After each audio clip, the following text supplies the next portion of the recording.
ಶಿವಧನುಸ್ಸು ಮುರಿಯಲ್ಪಟ್ಟಿತೆ. ಅದು ಯಾರಿಂದ ಸಾಧ್ಯವು? ಸುಪ್ತವಾಗಿ ಅದರಲ್ಲಿದ್ದ ಶಕ್ತಿಯು ನಿನ್ನ ಹಸ್ತಸ್ಪರ್ಶದಿಂದ ತಾನಾಗಿ ನಿನ್ನೆಡೆಗೆ ಸೆಳೆಯಲ್ಪಟ್ಟಿತು. ಮುಖ್ಯವಾಗಿ ಸೀತೆಯು ಯಾರನ್ನು ವರಿಸತಕ್ಕದ್ದು ಅವನಿಗಲ್ಲದೆ ಆ ಬಿಲ್ಲು ಇತರ ಯಾವ ಶಕ್ತಿಗೂ ಮಣಿಯಲಿಲ್ಲ. ಆಕೆಯನ್ನು ವರಿಸಿರುವ ನೀನು ಪೂರ್ಣ ಚೇತನದಿಂದ ಸುಪ್ರಕಾಶಿಸುತ್ತಿರುವೆ. ಸಾಕೇತದಲ್ಲಿಯೇ ನೀನು ಪ್ರಜಾಪಾಲನೆಯನ್ನು ಮಾಡುತ್ತಿದ್ದರೆ ನಿನ್ನ ಜನ್ಮದ ಉದ್ದೇಶವು ಪೂರ್ಣಗೊಳ್ಳಲಾರದು. ಆದುದರಿಂದಲೇ ನಿನಗೆ ವನವಾಸವು ಪ್ರಾಪ್ತಿಸಿತು. ಸ್ವಯಂ ನೀನೇ ಅದನ್ನು ಪೂರ್ಣವಾಗಿ ತಿಳಿಯಲಾರೆ. ಯಾಕೆಂದರೆ ನೀನು ಮನುಷ್ಯ ದೇಹವನ್ನೇ ಅವಲಂಬಿಸಿರುವುದರಿಂದ ಆ ದೇಹಧರ್ಮವು ಆ ಎಲ್ಲವನ್ನು ಮರೆಪಡಿಸುವುದು. ಅದರ ಸ್ವಭಾವವು ಅದೇ ಮಾಯೆಯ ಪ್ರಭಾವ. ಅದರ ಬಂಧನವು ನಿನಗಿಲ್ಲವಾದರೂ ನಿರ್ದಿಷ್ಟ ಕಾರ್ಯಾವಸರದಿಂದ ನೀನಾಗಿ ಅದಕ್ಕೆ ಒಳಗಾಗಿರುವೆ. ನಿಯಮಿತವಾದ ಅವಧಿಗೆ ಮೊದಲು ನೀನು ಅದರಿಂದ ತಪ್ಪಿಸಿಕೊಳ್ಳುವುದಿಲ್ಲ. ತಪಸ್ವಿಗಳು ತಮ್ಮ ತಮ್ಮ ತಪಃಪ್ರಭಾವದಿಂದ ತಮ್ಮನ್ನು ಆವರಿಸಿದ್ದ ಮಾಯೆಯನ್ನು ಸರಿಸಿ ದಿವ್ಯಜ್ಞಾನದ ಮೂಲಕ ಆ ಎಲ್ಲವನ್ನು ಅರಿತುಕೊಳ್ಳುತ್ತಾರೆ. ಆದುದರಿಂದಲೇ ನೀನು ಯಾರೆಂಬುದನ್ನು ತಪಸ್ವಿಗಳಾದ ನಾವು ತಿಳಿದಂತೆ ನೀನೇ ತಿಳಿದುಕೊಳ್ಳುವುದಕ್ಕೆ ಅವಕಾಶವಿಲ್ಲ. ನಿನ್ನಲ್ಲಿ ಕೇಂದ್ರೀಕೃತವಾದ ದಿವ್ಯ ಚೈತನ್ಯವು ನಿನ್ನ ಮುಖದಿಂದಲೇ ತನ್ನ ಕಾರ್ಯಸಿದ್ಧಿಯನ್ನು ಪಡೆಯಬೇಕಾಗಿದೆ. ಕಾರಣವೇ ಕಾರ್ಯಗತವಾಗುವುದಕ್ಕಾಗಿ ಕರ್ತನ ಆವಿಷ್ಕಾರವಾಗಿದೆ. ಸೀತಾ ಸ್ವಯಂವರಕ್ಕೆ ಹೇಗೆ ಶಿವಧನುಸ್ಸು ಕಾರಣವಾಗಿದ್ದಿತೋ ಹಾಗೆಯೇ ನಿನ್ನ ವನವಾಸಕ್ಕೆ ಮಂಥರೆಯು ಕಾರಣಲಾದರು. ದುಷ್ಪ್ರಭಾವವು ಹೇಗೆ ಸದುದ್ದೇಶವನ್ನು ಭಂಗಗೊಳಿಸಬಲ್ಲುದೋ ಅದರ ಸೂಕ್ಷ್ಮ ಪರಿಚಯವು ಮಂಥರೆಯ ಮುಖದಿಂದ ನಿನಗಾಗಿರಬೇಕು. ಪ್ರಾಪಂಚಿಕವಾದ ಯಾವ ಸುಖವಿದೆಯೋ ಅದು ಮನುಷ್ಯನ ಜ್ಞಾನವನ್ನು ಮೊಸಳಿಸುತ್ತದೆ. ಹಾಗೆಯೇ ಕಷ್ಟವು ಶುದ್ಧಗೊಳಿಸುತ್ತದೆ. ಮುಂದೆ ಅದೇ ಚಿತ್ತ ಸಂಸ್ಕಾರಕ್ಕೆ ಹೇತುವಾಗಿ ಮಾನವತೆಯನ್ನೇ ಪ್ರಚೋದಿಸುತ್ತದೆ. ಎಲ್ಲ ಜೀವಿಗಳು ಪ್ರಾರಬ್ಧದ ವಶವರ್ತಿಗಳಾಗಿಯೇ ಜನ್ಮ ತಳೆಯುತ್ತಾರೆ. ಕರ್ಮದ ಫಲವನ್ನು ಸಂಪೂರ್ಣವಾಗಿ ಅನುಭವಿಸಲು ಆಯುಷ್ಯವಿಲ್ಲದಾಗ ಉಳಿದುದು ಸಂಚಯವಾಗಿ ಮತ್ತೊಂದು ಜನ್ಮಕ್ಕೆ ಕಾರಣವಾಗುತ್ತದೆ. ಜನ್ಮ ಜನ್ಮಾಂತರಗಳಲ್ಲಿ ಒಂದು ಇನ್ನೊಂದಕ್ಕೆ ಕಾರಣವಾಗುತ್ತಾ ಸಂಚಿತವಾದ ಕರ್ಮವು ಅಷ್ಟಷ್ಟು ಪ್ರಾರಬ್ಧವಾಗಿ ಆಯಾ ಜನ್ಮಗಳಿಗೆ ಹೇತುವೆನಿಸಿಕೊಳ್ಳುತ್ತದೆ. ಆಯುಷ್ ಪರಿಮಿತಿಯ ಒಳಗೆ ಅನುಭವಿಸಿಯೇ ತೀರಬೇಕಾದುದು ಪ್ರಾರಬ್ಧವೆನಿಸಿದೆ. ಕೆಲವು ಸಂದರ್ಭಗಳಲ್ಲಿ ಮನುಷ್ಯನು ಸುಖ ದುಃಖಗಳನ್ನು ಹೊಂದಲು ಇನ್ನಿತರರ ಪ್ರಾರಬ್ಧವು ನಿಮಿತ್ತಗಳಾಗಿ ಪರಿಣಮಿಸುವುದನ್ನು ನಾವು ಕಾಣಬಹುದು. ಪತ್ನಿಯು ವೈಧವ್ಯವನ್ನು ಅನುಭವಿಸುವುದಕ್ಕಾಗಿ ಅವಳ ಪತಿಯು ಮೈತಿಯನ್ನು ಐದಬೇಕಾಗುತ್ತದೆ. ಹಾಗೆಯೇ ತಾಯಿ ತಂದೆಯರು ಪುತ್ರಶೋಕವನ್ನು ಅನುಭವಿಸುವ ಸಲುವಾಗಿ ಅಲ್ಪಾಯುಷ್ಯದ ಮಕ್ಕಳನ್ನೇ ಪಡೆಯುತ್ತಾರೆ. ಹುಟ್ಟು ದರಿದ್ರನ ಮಗಳಾಗಿದ್ದರೂ ಸಿರಿವಂತನ ಕೈ ಹಿಡಿದು ಬೇಕಾದ ಭಾಗ್ಯವನ್ನು ಅನುಭವಿಸುತ್ತಾರೆ. ತಬ್ಬಲಿಯಾಗಿಯೇ ಬೆಳೆಯಬೇಕಾದ ಮಗನ ತಂದೆ ತಾಯಿಯರು ಅವನು ಹುಟ್ಟಿದ ಕಾರಣದಿಂದಲೇ ಪರಲೋಕ ಯಾತ್ರೆಯನ್ನು ಕೈಗೊಳ್ಳಬೇಕಾಗಿ ಬರುತ್ತದೆ.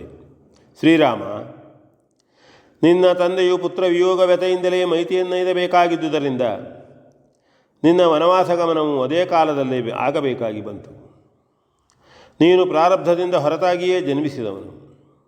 ಆದರೂ ಇತರರ ಪ್ರಾರಬ್ಧವೇ ಆರ್ತತೆಯಾಗಿ, ಚಿಂತನೆಯಾಗಿ, ಬಯಕೆಯಾಗಿ, ಇನ್ನೂ ಏನೇನೋ ಆಗಿ ನಿನ್ನ ಜನ್ಮಕ್ಕೆ ಕಾರಣವು ಹುಟ್ಟಿಕೊಂಡಿತು.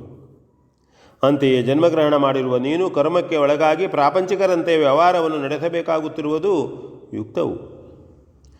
ನಮ್ಮ ಎಲ್ಲ ಕೆಲಸಗಳನ್ನು ಧರ್ಮರಕ್ಷಣೆಗಾಗಿ ಇಲ್ಲವೇ ಅದಕ್ಕನುಗುಣವಾಗಿ ಮಾಡುತ್ತಾ ಅದರ ಯಾವತ್ತೂ ಫಲವನ್ನು ಲೋಕಹಿತಾರ್ಥವಾಗಿ ತ್ಯಾಗ ಮಾಡಿದರೆ ನಾವು ಆ ಕರ್ಮದ ಕಟ್ಟಿನಿಂದ ಸುಲಭವಾಗಿ ಬಿಡಿಸಿಕೊಳ್ಳಬಹುದು.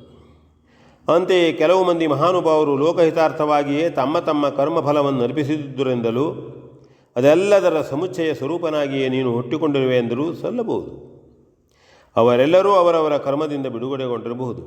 ಆದರೆ ಅವರ ತ್ಯಾಗದ ಫಲವನ್ನು ಲೋಕಕ್ಕೆ ಉಣಿಸಲು ನೀನೇ ಕರ್ತನಾಗಿರುವೆ. ಅಂತೆಯೇ ರಾಜಪುತ್ರನಾಗಿ ನೀನು ಜನ್ಮಿಸಿದ್ದು. ವ್ಯಾವಹಾರಿಕವಾಗಿ ನೀನು ಧರ್ಮ ಸಂರಕ್ಷಣೆಗೂ ಪ್ರಜಾಪಾಲನೆಗೂ ಪೂರ್ಣಾಧಿಕಾರಿಯಾಗಿರುವೆ. ಪಾರಮಾರ್ಥಿಕವಾಗಿ ಭೂಭಾರ ಹರಣವೂ ಧರ್ಮೋದ್ಧಾರವೂ ನಿನ್ನ ಗುರಿಯಾಗಿದೆ. ಪತಿತಳಾಗಿದ್ದ ಅಹಲ್ಯೆಯು ನಿನ್ನ ಕಾರಣದಿಂದ ಹೇಗೆ ಪಾವನಳಾಗಿ ಉದ್ಗತಳಾದಳೋ ಹಾಗೆಯೇ ಅಧಪತನ ಹೊಂದಿದ್ದ ಸಕಲವೂ ನಿನ್ನಿಂದಲೇ ಉದ್ಧಾರಗೊಳ್ಳಬೇಕಾಗಿದೆ. ಅದರ ಕಾರಣಕರ್ತನೇ ನೀನಾಗಿರುವುದರಿಂದ ನಿನ್ನನ್ನು ಮಾಯಾಮನುಜನೆಂದು ಹೇಳಬೇಕಾಗಿದೆ. ಮಾನವನಾಗಿ ಹುಟ್ಟಿ ಬೆಳೆದು ಮಾನವತೆಯನ್ನೇ ಮಾನವ ಜಗತ್ತಿಗೆ ಆಚರಣೆಯಿಂದಲೇ ತೋರಿಸಿಕೊಟ್ಟು ಮಾನವೋತ್ತಮನಾಗಿಯೇ ರಂಜಿಸಬೇಕಾದವನು ನೀನು ಎಂದು ಹೇಳಿ ಶ್ರೀರಾಮನ ತಲೆಯ ಮೇಲೆ ಕೈಯಿಟ್ಟು ಧ್ಯಾನಸ್ಥರಾದರು. ಎಷ್ಟು ಹೊತ್ತು ಹಾಗೆಯೇ ಕಳೆದಿದ್ದೀತೋ ಆ ಇಬ್ಬರಿಗೂ ಅದರ ಪರವೇ ಇರಲಿಲ್ಲ. ಸ್ವಪ್ನಾವಸ್ಥೆಯಲ್ಲಿ ಏನೇನೋ ಕಂಡಂತೆ ಜಾಗೃತದ ಅವಸ್ಥೆಯಲ್ಲಿಯೇ ಅಗಸ್ತ್ಯೋಪದೇಶದಿಂದ ಮೇಮರತ ಶ್ರೀರಾಮನಿಗೆ ಕಾಣುತ್ತಿದ್ದಿತು.